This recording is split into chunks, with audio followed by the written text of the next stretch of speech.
राजा विक्रम सिंह अपने महल के राजमहल में अकेले बैठा हुआ था। तभी वहां पर राजपक्षी आकर राजा विक्रम सिंह से बोली, ये मैं क्या सुन रही हूँ महाराज, महारानी बीमार है। तुमने सही सुना है राजपक्षी। पहले कुछ दिनों से महारानी की तबीयत बहुत ज्यादा खराब हो गई है। उनकी हालत दिन पर दिन गड़बड़ाती जा रही है। अगर ऐसी बात थी महाराज, तो आपने मुझे पहले क्यों नहीं अवगत कराया। राजपक्षी, मैंने सोचा था कि रानी सुलोचना को कोई मामूली सी बीमारी होगी, इसलिए मैं उन्हें बताना उचित नहीं समझा। परंतु मैं राज्य के बड़े बड़े वैद्य से इलाज करा चुका हूँ, मगर रानी सुलोचना का बीमारी ठीक होने का नाम ही नहीं ले रही है। जब बीमारी में जड़ी बूटी काम करना बंद कर देती है, तो फिर प्रार्थना ही काम आती है महाराज। मैं कुछ समझा नहीं राजपक्षी। महाराज, मैं हिरण को जानती हूँ, जो दिखने में नीले रंग का है। कहते हैं जो भी बीमार व्यक्ति या औरत उस साधु के पास जाते हैं तो स्वस्थ होकर आते हैं। उसके पास बीमारी को समझने की अद्भुत शक्तियाँ हैं। तो फिर क्यों न उस हिरण को तुरंत यहाँ पर लाया जाए। महाराज, वो हिरण संसार के मोहमाया से दूर रहना पसंद करता है, इसलिए वो जंगल के एक गुफा में रहता है। अगर आपकी आज्ञा हो तो मैं आपको उस गुफा तक पहुंचा सकता हूँ। राजा विक्रम सिंह बेसब्री से उस हिरण से मिलने के लिए इंतजार करने लगा। अगली सुबह राजा राजपक्षी के साथ घोड़े पर बैठकर गुफा की ओर जाने लगा। महाराज, यही है वो नीले हिरण। राजा विक्रम सिंह ने नीले हिरण को सारी बात बता दी। राजा की बात सुनकर हिरण ने कहा, महाराज, आपकी पत्नी को विचित्र बीमारी है, जो जड़ी बूटी से ठीक नहीं होगी, बल्कि एक उपाय है जिससे महारानी सही होगी। तो मुझे जल्दी से उपाय बताइए हिरण महाराज। महाराज, आपकी पत्नी को कोई बीमारी नहीं है, बल्कि उनके ग्रह गड़बड़ाए हुए हैं, और इनके ग्रहों को सही करने के लिए आपको दूसरा विवाह करना पड़ेगा। दूसरे विवाह के पश्चात जो संतान होगी, वो रानी को 2 वर्ष तक अपने संतान की तरह पालना पड़ेगा। तभी उनके ग्रहों को सही किया जा सकता है और यह स्वस्थ भी हो सकती हैं। ये सुनकर राजा चौंकते हुए बोले, महाराज, ये आप कैसी बात कर रहे हैं। मेरे पुत्र वीर जवान हो चुके हैं। कुछ ही समय में वो इस राज्य का राजा हो जाएंगे, और इस आयु में आप मुझे दूसरा विवाह करने के लिए कह रहे हैं। महाराज, राजा तो 2-2, 3-3 विवाह करते हैं, और आप तो अपनी पत्नी के ग्रह को दूर करने के लिए कर रहे हैं। समय यही मांग रहा है। महाराज, इस कार्य को आपको जल्द ही करना होगा, और ध्यान रखें, विवाह आपको गरीब कन्या से ही करना होगा। नीले हिरण की बात सुनकर राजा चिंतित अवस्था में अपने महल में आ गया। हिरण ने आपको बहुत सरल उपाय बताया है महाराज, इसमें इतना चिंता की क्या बात है। पर तुम तो जानते हो कि मेरा पुत्र राजकुमार वीर कितना गुस्से वाला है।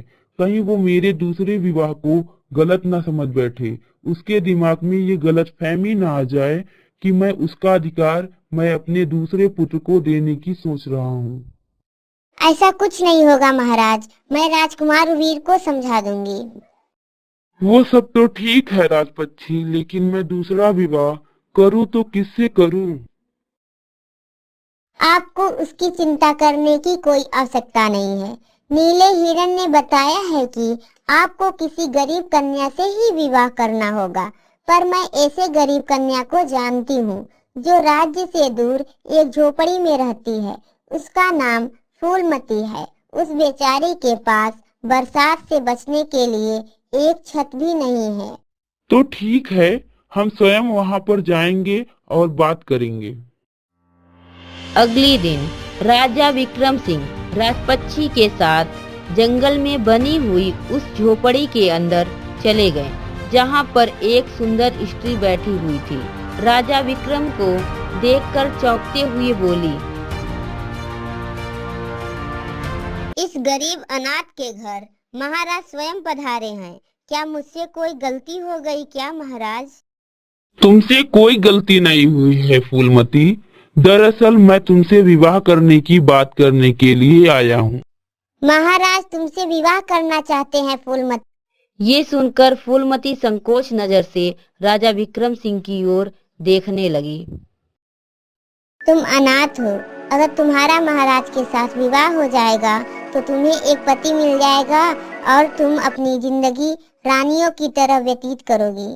तभी राजा विक्रम राजपक्षी की तरह देखकर बोले, नहीं राजपक्षी, मैं पहले फूलमती को पूरी बात बताऊंगा। उसके बाद अगर फूलमती मुझसे विवाह करने के लिए तैयार होगी तभी मैं उनसे विवाह करूंगा।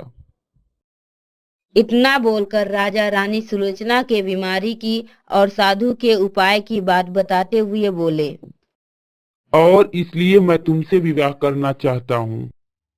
तभी मैं कहूँ महाराज, अचानक मेरी किस्मत के सितारे कैसे पलट गए। अगर सवाल महारानी के बीमारी का है तो अगर हमारी प्राण लेकर सही हो जाए तो मैं वो भी देने के लिए तैयार हूँ। इसका मतलब तुम मुझसे विवाह करने के लिए तैयार हो? फूलमती शर्माते हुए बोली, हाँ महाराज, मैं तैयार हूँ। राजा विक्रम सिंह ने उसी दिन फूलमती से विवाह कर लिया। समय ऐसे ही बीतता गया। 1 वर्ष के पश्चात रानी फूलमती ने एक सुंदर पुत्र को जन्म दिया। सुंदर पुत्र को हाथ में लेते ही राजा विक्रम सिंह के मन के अंदर एक पिता का प्रेम उमड़ पड़ा। वो खुशी से चहकते हुए अपनी पत्नी रानी फूलमती से बोला,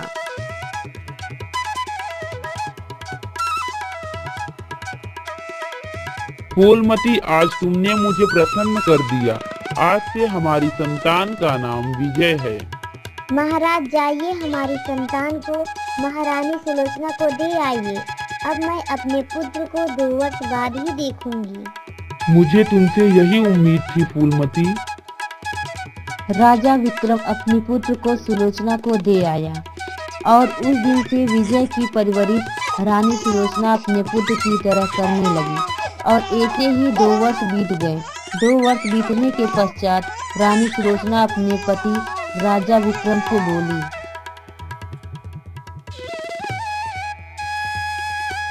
अब मैं अपने आप को सही महसूस कर रही हूँ। मुझे ऐसा लगता है कि मेरा शरीर अब स्वस्थ हो गया है और मैं अपने शरीर में ताकत भी महसूस कर रही हूँ। आप अपनी दूसरी पत्नी को देकर आइए। वैसे भी स्वस्थ होने के लिए एक भिखारन की बेटे की परवरिश कर रही थी। ये सुनकर राजा विक्रम सिंह चौंकते हुए बोले, ये आप क्या कह रही हैं महारानी? मैं बिल्कुल सही कह रही हूँ। आप क्या जाने कि एक सौतन की बेटे की परवरिश करने से एक स्त्री पर क्या महसूस होती है। इससे पहले कि मैं इसे अपने हाथों से मार दूं, इसे तुरंत मेरी आंखों से दूर ले जाइए। रानी सुलोचना के मुंह से यह सब सुनकर राजा विक्रम को तेज झटका लगा। राजा विक्रम अपने पुत्र को लेकर सीधे फूलमती को दे आया। राजा विक्रम कक्ष से बाहर निकला ही था, तभी उसका पुत्र राजकुमार वीर अपने पिताजी से बोला, पिताजी, आपने मुझसे कहा था कि जब माँ बिल्कुल स्वस्थ हो जाएंगी तो आप मुझे इस राज्य का राजा घोषित कर देंगे। अब माँ स्वस्थ हो चुकी हैं, वो समय आ गया है कि मुझे आप राजा घोषित कर दीजिए। हाँ पुत्र, मुझे याद है। आज तुम्हारी माँ पूरी तरीके से स्वस्थ हो गई हैं। मेरे द्वारा किए गए वादे के मुताबिक मैं आज के आज ही तुम्हें राजा घोषित करूंगा। राजा विक्रम ने उसी समय अपने पुत्र वीर को महाराज घोषित कर दिया। मगर ऐसे करते ही महाराज विक्रम बहुत बुरी तरह बीमार पड़ गए। काफी इलाज के बाद भी राजा की बीमारी सही नहीं हुई। एक दिन राजा वीर अपने दरबार में बैठा हुआ था, अपने मित्र प्रतीक से हंसी मजाक कर रहा था। तभी वहां राजपक्षी आकर राजा वीर से बोली, महाराज, आपके पिता की तबीयत सही नहीं है, उन्होंने आपको याद किया है। राजा वीर तुरंत अपने पिता के पास उनके कक्ष में पहुंच गया। राजा विक्रम अपने पुत्र से बोला, मुझे नहीं लगता है कि मैं कभी स्वस्थ भी हो पाऊंगा, इसलिए मैं चाहता हूँ कि मेरे जीते जी तुम्हारा विवाह संपन्न हो जाए। मैं पड़ोसी के राजा मंगल की पुत्री राजकुमारी दिव्या से तुम्हारा विवाह तय कर दिया है। जैसी आपकी इच्छा पिताजी, आप मुझे जहाँ कहेंगे मैं वहाँ विवाह करने के लिए तैयार हूँ। कुछ ही समय में राजा वीर का विवाह राजकुमारी दिव्या से संपन्न हो गया। विवाह के कुछ समय बाद राजा विक्रम संसार को छोड़कर चला गया। ऐसे ही समय बीतता रहा। ऐसे ही 10 वर्ष बीत गए। राजकुमार विजय अब 12 वर्ष का हो चुका था। एक दिन वीर की पत्नी दिव्या अपने पति से आपका सौतेला भाई अब 12 वर्ष का हो चुका है और हमारा पुत्र 5 वर्ष का होने वाला है। हाँ, तो मुझे ये सब पता है, मगर ये सारी बातें तुम मुझसे क्यों कह रही हो? आखिर तुम कहना क्या चाहती हो? वही जो आप अभी देखना नहीं चाहते। हाँ, तो मुझे ये सब पता है, मगर ये सारी बातें तुम मुझसे क्यों कह रही हो? आखिर तुम कहना क्या चाहती हो? देखो, आपका सौतेला भाई अब 12 वर्ष का हो चुका है। कुछ ही वर्षों में वो जवान हो जाएगा, जबकि तुम धीरे धीरे बूढ़ा होते जा रहे हो। जब वो जवान होगा तो वो भी इस राज्य में अपना अधिकार पेश करेगा, पर उसका भी तो यह अधिकार बनता भी है। आखिरकार वो भी तुम्हारे ही पिता की संतान है। भले ही उसकी रगों में तुम्हारी माँ की खून ना हो, लेकिन तुम्हारे पिता की तो खून उसके रगों में है। दिव्या ने यह बात कह ही रही थी कि राजा वीर की माँ सुलोचना वहां पर आकर अपने पुत्र से बोली। दिव्या बिल्कुल सही कह रही है बेटा। हाँ, तो मुझे फिर क्या करना चाहिए माँ? सही चीज हमेशा सही जगह होनी चाहिए। तुम्हारे पिता ने हमारी बीमारी को सही करने के लिए फूलमती से विवाह किया था। अब मैं बिल्कुल सही हो गई हूँ। अब फूलमती को इस महल में कोई आवश्यकता नहीं है। इससे पहले फूलमती अपने बेटे को राज्य हथियाने के लिए कहे और उसका पुत्र भागी बने, तुम्हें उस माँ बेटे को धक्के मार कर बाहर निकाल देना चाहिए। इस बार सुलोचना की बात सुनकर राजा वीर गहरी सोच में डूब गए और बोले। आप बिल्कुल सही कह रही हैं माँ। मैं आज ही उन दोनों को इस महल से धक्के मार कर बाहर निकाल दूंगा। राजा वीर ने ऐसे ही किया। अपनी सौतेली माँ फूलमती और अपने सौतेले भाई विजय को धक्के मारकर बाहर निकाल दिया। फूलमती ने सौतेले बेटे वीर से बोली। ऐसा अन्याय मत कीजिए महाराज। मैं अपने पुत्र को लेकर कहाँ भटकूंगी। वैसे भी मेरे पुत्र कुछ दिनों से बीमार है। तुम कहीं भी भटको, परंतु एक बात याद रखना, अगर तुम दोनों इस राज्य में नजर आए तो मैं उसी समय तुम दोनों की हत्या करवा दूंगा, और ये मेरा आदेश है। तभी वहां पर राजपक्षी आ गई और राजा वीर से बोली। ऐसा अन्याय मत कीजिए महाराज। ये आप क्या कर रहे हैं? अपनी हद में रहो राजपक्षी। तुम जानती हो कि महाराज के फैसलों पर कोई अंगुली नहीं उठाता। जो उठाता है वो गद्दार कहा जाता है। इससे पहले कि मैं तुम्हें भी गद्दार घोषित कर दूं, इन माँ बेटे के साथ दर दर भटकने के लिए जंगल में मजबूर कर दूं, यहाँ से चले जाओ। राजपक्षी गुस्से में उड़ते हुए वहां से चली गई।